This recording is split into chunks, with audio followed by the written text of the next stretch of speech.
উমায়ের আমার ভাতিজা, আমার বড় ভাইয়ের ছেলে উমায়ের। উমায়ের উমায়ের নূর আশফাক আমার বড় ভাইয়ের ছেলে। আমাদের কলেজের টুকরা ছিল সে, আমাদের কলেজের টুকরা ছিল। ওকে আমি সবসময় আমার সাথে থাকতো, আমার সাথে ঘুমাইতো।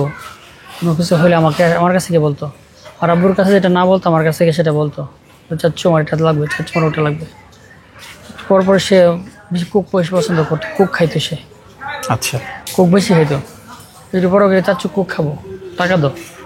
আমি ওর জন্য আমার মানি ব্যাগে ভাঙি টাকা থুয়ে দিতাম, কারণ ওই টাকা বুঝতো না। দোকানে 100 টাকা নিয়ে গেলে একটা কোকের আর ওই টাকা দিয়ে আসে পড়তো, ওই টাকার ফেরত আনতো না। তার জন্য ভাঙি টাকা আমার রেখে দিতাম, যে আমার বাবারা কোক খাবে, চিপস খাবে। ঘরের ভিতরে সারাক্ষণ দুষ্টামি করতো ঘরের ভিতরে। স্কুলে যেদিন এই ঘটনা ঘটছে ওদিন আমি সকালে স্কুলে দিয়ে আসছি। ওদিন আবার জিজ্ঞাসা করতেছি, বাবা তুমি সকালে কি টিফিন কী খাবা? হানিকম আর কেক আছে। মানে বলতে চাচ্ছ আমি আজকে হানিকম খাবো।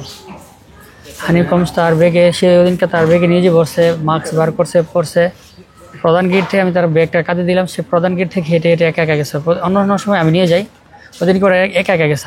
আমি তাকাই রয়েছি ওর দিকে, একদম গেট পর্যন্ত যখন গেছে আমি তাকাই রয়েছি। ওই সবার সামনের বেঞ্চে বসার জন্য খুব আগ্রহ ছিল তার, সামনের বেঞ্চে বসতো, প্রতিদিন সামনের বেঞ্চে বসবে সে। সামনে বেঞ্চে বসার জন্য সে দৌড়ে ফুটছে, তাড়াতাড়ি হাইটে চলে গেছে। মানে আমার দিকে তাকালে যদি আবার টাটা বাইবা দিলে দেরি হয়ে যায়, সে সামনের বেঞ্চে বসার জন্য সে তাড়াতাড়ি চলে গেছে। তাকে আর তো পারলাম না, হাসি মুখটা আর পাইলাম না। বাসা থেকে বেরোনোর সময় সে হাসি মুখে বেরোয়েছে, খিলখিলে হাসতেছে সে, হাসে। এই হাসির পাবো কোথায় আমরা? এই চিকন দাঁতের হাসিগুলো আর কোথাও পাবো না আমাদের। আর হাসিগুলো আর কোনোদিন দেখতে পাবো না।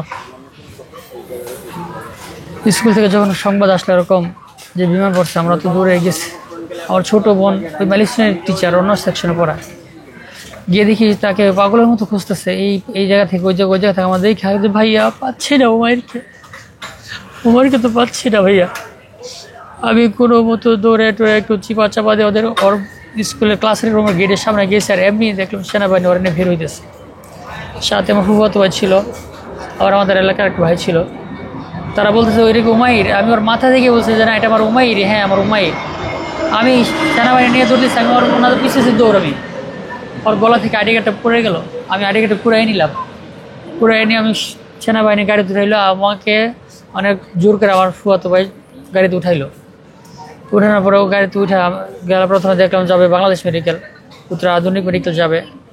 সেখানে আধুনিক মেডিকেল বিয়ে দেখে আমি বলছি ভাই লোবানাত নিয়ে চলেন। সেনাবাহিনী আমার কথা শুনছে ভাই, ওদিনকে সেনাবাহিনী আমার কথা শুনছে। ভাই আপনি বলেন কোন দিকে যাবো আমাকে বলেন, লোবানা যাওয়ার জন্য শর্টকাট কোনটা বলেন। তো একটা শর্টকাট রাস্তা দেখেছে, ওই রাস্তা যাবে, ওই রাস্তা জ্যাম। ওরা গেট খুলে দিছে, দরজা খুলে দিছে। পরে আমি নিতে যাবো, আমি পারতেছি না। পরে একটা রাস্তা থেকে ভাই আসলো, এসে তাকে কাঁধে নিয়ে দৌড় দিল। দৌড় দেওয়া নিয়ে গেলো লোবানার কাছাকাছি পড়ছে। লোবানা নিয়ে গেলো। লোবানা থেকে প্রথম যাওয়ার পরেই ওকে দেখেই বলতেছে যে ওই তো আর নাই। আমার বিশ্বাস হয় না, যখন বলছে নাই আমার বিশ্বাসই করতে পারি। আমি বলছি না, আমি বলছি ভাই আমার বাবাটার না হার্টে একটু সমস্যা ছিল, তো একটু দেখেন তো হার্টের একটু সমস্যা, তার একটু হার্ট বন্ধ থাকতে পারে অনেক সময়, সাউন্ডে ভয় পাইতে পারে। তখন অনেক চাপ দিচ্ছে, তারা দেখছে কিন্তু নাই। কিন্তু আমার বিশ্বাস হয় না। তারপর যখন অ্যাম্বুলেন্সে দিল তখন বাপ্পিকে আমি আগে দেখছি, বাপ্পিকে একই গাড়িতে ছিল কিনা বলতে পারি না, কিন্তু আমার মনে হয় একই গাড়িতে ছিল, কারণ দুজন বাবু নিয়ে আসছে। তো বাপ্পিকে আমি প্রথম চিনিই নেই। বাপ্পি যে বুরহানুদ্দিন বাপ্পি, যে বাপ্পি, ওর নাম বুরহানুদ্দিন বাপ্পি, হয় একই অ্যাম্বুলেন্সে গেছে। আমি বাপ্পিকে ক্রিসেন্ট মেডিকেল যাওয়ার আগ পর্যন্ত ওকে চিনি নেই, আমি বাপ্পিকে চিনতে পারিনি। বাপ্পি কিন্তু বাবা ভাই শ্বাস প্রশ্বাস চালু ছিল, আমি দেখছি বাপ্পির শ্বাস প্রশ্বাস চালু ছিল। দুজনকে তারা বলছে ঢাকা মেডিকেল পাঠাবে। আমি একটু দূরে যাওয়ার পরেই যখন নাকি আপনার এই যে ইউনাইটেড হসপিটাল কাছাকাছি গেলো, তখন বলছি ভাই ইউনাইটেড ঢুকাই ফেলেন। ড্রাইভার বলছে ইউনাইটেড ঢুকে সমস্যা হবে ভাই? কোনো সমস্যা নাই ভাই, দুটোটা আমার ভাই, দুজন আমার। আপনি ইউনাইটেড ঢুকান, আমি দেখবো, সব সমস্যা নেই, আপনি টেনশন করেন না। ইউনাইটেডে ঢুকাইলাম। ঢুকানোর পরে বেশিক্ষণ সময় পরে আমাকে ডাক দিয়ে বললো ভাইয়া আপনার কথা বলে, আপনার তো এই সময়ের ভিতরে কথা বলার রেখে হচ্ছে না। প্রথম উমায়ের বাবাকে চাইছে। আমি বলছি ভাই কী বলার আমাকে বলেন। আমি তো মেডিকেল তো দৌড়ে এই পাশ থেকে ওই পাশ দৌড়াচ্ছি, এই পাশ থেকে ওই পাশ দৌড়াচ্ছি আমি ইউনাইটেডে, আর কোনো কুল পাচ্ছি না। কিছু ডাক্তার এসে কিছুক্ষণ পরে আমি ডাক্তার পায়ে ধরে বসে রয়েছি ভাই অনেকক্ষণ। ডাক্তার বলছে ভাই আপনার পায়ে ধরি, ভাই আমার পায়ে ধরি, আমার বাবারে দেখেন একটু ভালো ডাক্তার দেখেন ভাই। ওই ডাক্তার আবার ভালো একটা ডাক্তার আইনে দেখাইছে, বলতেছে ভাই আমাদের মেডিকেল ইউনিটে বাংলাদেশে সবচেয়ে ভালো ডাক্তার বসে ভাই এখানে, ওই ওনাকে না দেখাইছি। তো একটু একটু পরে মিনি পরিমাণে যদি নড়তো তাহলে তাকে আমরা চিকিৎসা করতাম, মিনি পরিবার নড়লো আমরা তাকে চিকিৎসা করতাম, কিন্তু ভাই নাই ভাই। কী করে আমি তখন বলেছিলাম বাপ্পিটাকে দেখেন, বাপ্পির অর্থ শ্বাস নিজে চলতেছে, তখন বাপ্পি ট্রিটমেন্ট করতেছিল বুড়ানোর বাপ্পির তখন ট্রিটমেন্ট চলে। তখন আমার বাসা থেকে তো অনেক ফোন আসতেছে, ফোন তো ফোনের পর ফোন, সবার ফোন ধরতেছি, রিসিভ করতে, কারোর ফোন রিসিভ করতে পারতেছি না। এর ফাঁকে আমার বুড়ানোর বাপ্পির চাচু, যে ছোটো চাচু আছে, আবার ওনাকে বুড়ানোর বাপ্পি বাবা বলে, বাবাকে ফোন দিচ্ছে আমাকে, ফোন দিয়ে বলছে ভাই কী করে? আমি বলছি ভাই বাপ্পি একসাথে, ভাই বাপ্পি আর উমাইর একসাথে ভাই, ওরা ইউনাইটেড হসপিটাল আছে ভাই, তোমরা আসো, আমি একা এখানে। আমি বলছি একা হয়ে গেছিলাম। কিছুক্ষণ পরে আমার ফুয়াতো ভাই গেছে, আমার খালতো ভাই গেছে, ভাইয়া ওরা সবাই গেছে, আমার অনেক ভাই গেছে, সবাই গেছে। যাওয়ার পরে দেখলো বুড়ানোর বাপ্পির মোটামুটি শ্বাস প্রশ্বাস চলতেছে, ডাক্তার তখন ওরা তারা বার্ন হসপিটাল পাঠালো পরে। তারপর আমার উমাইরকে তারা দিয়ে দিছে, আমার উমাইরকে তার বেশিক্ষণ সময় নেই, অল্প সময়ের ভিতরে পুলিশ ক্লিয়ারেন্স সহ তারা দিয়ে দিয়েছে। আমি নিয়ে এসে বসছিলাম উমাইরকে আনার পরে উমাইর দেখা গেছে যে রাখার পরে আমার আবার বিশ্বাস হলো না, দেখলাম মুখে ফেনা বেরোচ্ছে, বিশ্বাস হয় না আমার। আমি আবার তাকে লোবানে নিয়ে গেছিলাম, পরবর্তী আবার লোবানে নিয়ে গেছি আমি, কিন্তু লোবানে নেওয়ার পরে সেখানে দূরে এক্সিসি করার পরও নাই, বলছে একই কথা বলছে। বুড়ানোর দিন বাপ্পি মারা গেছে রাত্রে সকাল 6টা, পরের দিন সকালে 6টা মারা গেছে। তখন জীবিত ছিল বার্ন হসপিটালে। আর আরিয়ান তাকে বার্ন হসপিটালে নিয়ে যাওয়া হয়েছিল, তখন আরিয়ানে তখন কথাও বলতে পারে। আমার ভাইটা আরিয়ান আমার চাস্তো ভাই হয়, আরিয়ান সে কথাও বলতে পারে। সে বলতেছে আমার নাক কোথায়, আমার চাচিকে বলতেছে আম্মু আমার নাক কে আছে, আমাকে পানি দাও, আমাকে পানি দাও, আমাকে পানি দাও, আমাকে অক্সিজেন দাও, এসি ছাড়াও গরম। পোলাপান 3টা একটা গরম সহ্য করতে পারে না, একজনও গরম সহ্য করতে পারে না, সারাক্ষণ এসি। কিন্তু বাইরে যখন বাইরে থেকে যাওয়ার পরে 3জন হাঁপাই যেত এসির জন্য, বলতেছে আমাকে এসি দাও, এসি দাও। গরম তাপ উত্তপ্ত যে শরীর, এই শরীর তো গরম তো লাগবেই, তার ভিতরটাও তো শেষ, চলে পড়ে শেষ। ডাক্তার বলছে তো ভাই তার 99% চাষ পড়ে গেছে, 98 বা 99 এরকম বলছিল, কিন্তু সে কথা বলতে পারছে। আমার চাচুর সাথে কথা বলছে, আমার চাচির সাথে কথা বলছে। পরের দিন সকাল 6টায় মারা গেছে।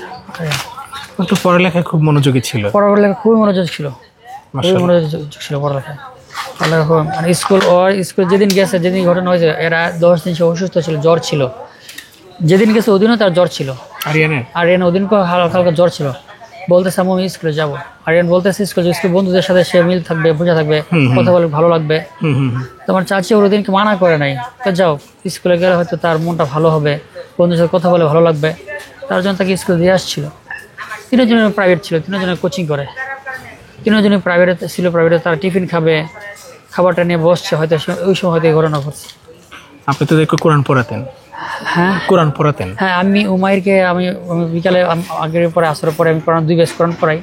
আচ্ছা, হ্যাঁ, আসরের বেশে আমার বাবার আরেকজন, আমি শুধু আসরে যে বেশটা পড়া শুধুমাত্র অর্জনে আমি আসর বেশটা পড়াইতাম। 4জন ওকে একা পড়তো বসতো, ফলাফল মানুষ না, জি জি, একা বসে থাকলে কষ্ট লাগে, রান্না করতো। তো আমি আর 2-3 জন নিয়ে ওই আসরের পরে 2-3 জন ওকে পড়তে বসাইতাম। ওই মাশাআল্লাহ একা পুরো কায়দার শেষ করার পরে 2-3 দিন বাড়ি বসে তারপর একা আম্পারা পড়তে পারে মাশাআল্লাহ। আচ্ছা একদম বলে দিই একটু, আমি বলছি যে বাবা তুমি একা পড়ো, সে একা পড়তো। সূরা ফাতিহা 5টা সূরা মুখস্থ করছে, সূরা লাহাব পর্যন্ত সে মুখস্থ করে গেছে। সূরা লাহাবটা প্রথমত সূরা ধরাই দিচ্ছে, সূরা লাহাবটা একা পড়তে একা মুখস্থ করছে।